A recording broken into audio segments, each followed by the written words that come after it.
Back. Vijayadashami అనగానే విజయాల నమోదుకు ఒక ప్రతీకగా చెబుతారు. కృతయుగంలో మహిషాసుర మర్దనం, త్రేతాయుగంలో రావణ సంహారం, ద్వాపర యుగంలో నరకాసుర వధ, ఇలా సమాజ కంటకులుగా మారిన రాక్షసులు అంతమైన రోజుగా దసరాను పేర్కొంటున్నారు. ఏ యుగంలో చూసినా ఇదో సామాన్య నియమంగా మారింది. అయితే కలియుగంలో అలాంటి ఓ అరుదైన సందర్భాన్ని ఆర్ఎస్ఎస్ చేజిక్కించుకుంటోంది అంటే అతిశయోక్తి కాదేమో. హిందూ సంఘటన అనే విస్తృతమైన కార్యానికి బీజరూపమే వ్యక్తుల కలయిక. 1925లో విజయదశమి రోజున కేవలం 5 వ్యక్తుల కలయికతో మొదలైన ప్రక్రియ ఆ తర్వాత కాలంలో ఓ ఉద్యమంగా మారింది. ఇప్పుడైతే ఆర్ఎస్ఎస్ ప్రచారకులే దేశాన్ని పరిపాలించే దశకు చేరుకుంది.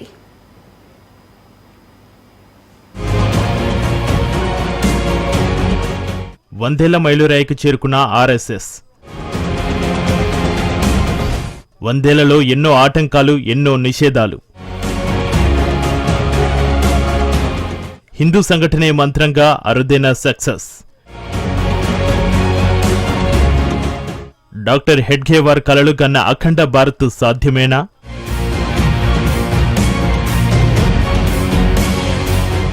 నిన్న మొన్నటిదాకా ఆర్ఎస్ఎస్ గురించి ఎవరూ నోరు మెదిపేవారు కాదు.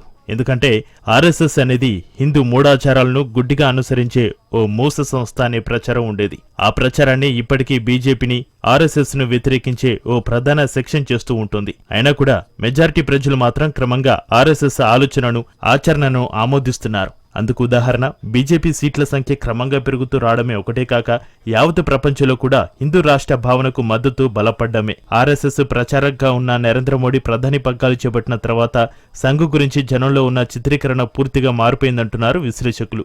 సనాతన హిందూ ధర్మమే ఈ దేశానికి రక్ష అనే భావన సాధారణ హిందువులో నానాటికి బలపడుతోంది. ఇదంతా ఆర్ఎస్ఎస్ చేసిన కృషి అంటే అతిశయోక్తి కాదు.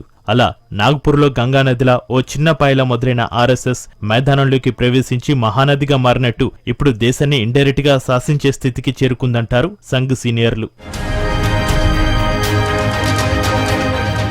ఆర్ఎస్ఎస్ ను 1925 సెప్టెంబర్ 27న విజయదశమి రోజున నాగ్పూర్లో డాక్టర్ కేశవ్ బలరాం హెడ్గేవార్ ప్రారంభించారు.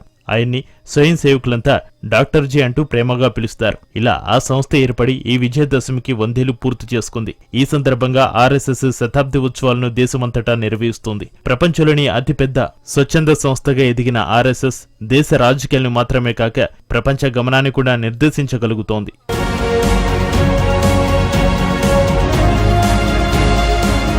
సంస్థను స్థాపించిన డాక్టర్ హెడ్గేవార్ మహారాష్ట్రలోని ఓ సాధారణ బ్రాహ్మణ కుటుంబంలో జన్మించారు. ఆయన వైద్య విద్యను అభ్యసించిన కుటుంబ సంపాదన కోసం ఆ వృత్తిని చేపట్టలేదు. వ్యక్తులను పీడిస్తున్న జబ్బులకు కాక సమాజాన్ని పీడిస్తున్న, ముఖ్యంగా హిందూ సమాజాన్ని పీడిస్తున్న అనైక్యత, బ్రిటిష్ ఆధిపత్యం వంటి రుగ్మతలకు పరిష్కారం కనుగొనాలని భావించారు. 1923లో నాగపూర్లో జరిగిన ముస్లిం అల్లర్లతో ఆయనకు శాశ్వత పరిష్కారం కనుగొనాలనే ఆలోచన తీవ్రమైంది. అలాగే వినాయక్ దామోదర్ సవర్కర్ ప్రచారం చేస్తున్న హిందుత్వ సిద్ధాంతాలకు బలంగా ఆకర్షితులయ్యారు హెడ్గేవార్. అందుకే 1925లో కేవలం 5 యువకులతో నేటి ఆర్ఎస్ఎస్ నమూనాను ప్రారంభించారు. ఆ 5-6 మందే ఆనాడు ఆయన దృష్టిలో ఓ హిందూ సంఘం. అదే రాను రకరకాల పేర్లతో పిలువబడి 1926 ఏప్రిల్ 17న రాష్ట్రీయ స్వయం సేవక్ సంఘ్ అనే పేరుగా స్థిరపడింది.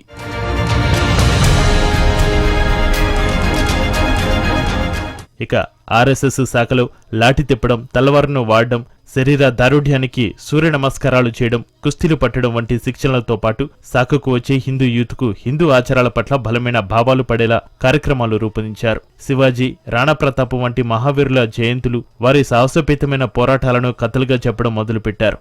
రామాయణం, మహాభారతంలోని రాముడు, కృష్ణుడు ధర్మం కోసం ఎలా పాటుపడ్డారో చెప్పి ప్రేరణ పొందేలా అనేక పోటీలు నిర్వహించేవారు. సనాతన ధర్మం అంటే అదొక మూఢాచారాల దుర్గంధంగా, సతీసాగమనం వంటి దురాచారాలను ప్రోత్సహించిన వ్యవస్థగా ఉండే భావాలను తొలగించేందుకు తీవ్రంగా కృషి చేశారు. అసలు సనాతన ధర్మంలోనే సమాజ శ్రేయస్సు ఉందని, సనాతన ధర్మాన్ని కాదనుకుంటే ఈ దేశానికి రక్షణ లేకుండా పోతుందంటూ హిందువుల కళ్ళు తెరిపించే ప్రయత్నం తీవ్రంగా చేశారు డాక్టర్ జీ. ఆయన ప్రసంగంలో హిందూ జాతీయ భావనతో పాటు హిందువుల ఐక్యతకే పెద్దపీట ఉండేది. అలా ఆయన నిరాడంబర కృషి కారణంగా ఎంతో మంది యువకులు డాక్టర్ జీ వైపు ఆకర్షితులయ్యారు. ఫలితంగా 1927 నాటికి 100 మంది స్వయం సేవకులు చేరారంటారు ఆనాటి సీనియర్లు.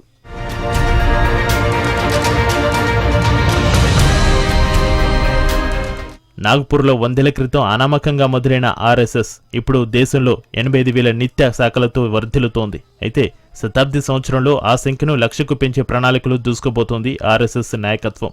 అంతేకాదు నిత్య శాఖలకు తోడుగా కార్మిక విభాగం, విద్యార్థి విభాగం, ఆధ్యాత్మిక విభాగం, వనవాసి విభాగం వంటి అనేక సామాజిక రంగాల్లో హిందూ చైతన్య ప్రక్రియ నడుస్తోంది.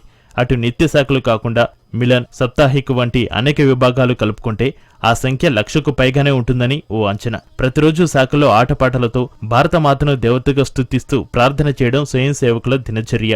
ఇప్పుడు కనిపిస్తున్న ఆర్ఎస్ఎస్ దృశ్యాన్ని డాక్టర్ జీ 1940లో చనిపోయే ముందే సాక్షాత్కరింపజేసుకున్నారు. తన కళ్ళ ముందు చిన్న హిందూ రాష్ట్రం కనిపిస్తుంది అంటూ తను ఆఖరు మాటలు మాట్లాడిన విషయాన్ని సంఘ సీనియర్లు ఇప్పటికీ గుర్తు చేసుకుంటూ చలించిపోతారు. సంఘ్ బలపడుతున్న కొద్దీ దానిమీద దుష్ప్రచారాలు పెరిగాయి. ప్రధానంగా 3 సార్లు ఆర్ఎస్ఎస్ ను నిషేధించారు. నిషేధించిన ప్రతిసారి కూడా మరింత ఉవ్వెత్తున ఎగిసిపడుతూ బలపడుతూ వచ్చిందే తప్ప ఏనాడు ఆర్ఎస్ఎస్ హిందూ చైతన్య కార్యక్రమాలు ఆగింది లేదు. ఇలా సంఘ్ 100 ఏళ్ల ప్రస్థానంతో ముందు ముందు మరిన్ని కీలకమైన దశలకు చేరుకుంటుందో చూడాల్సిందే.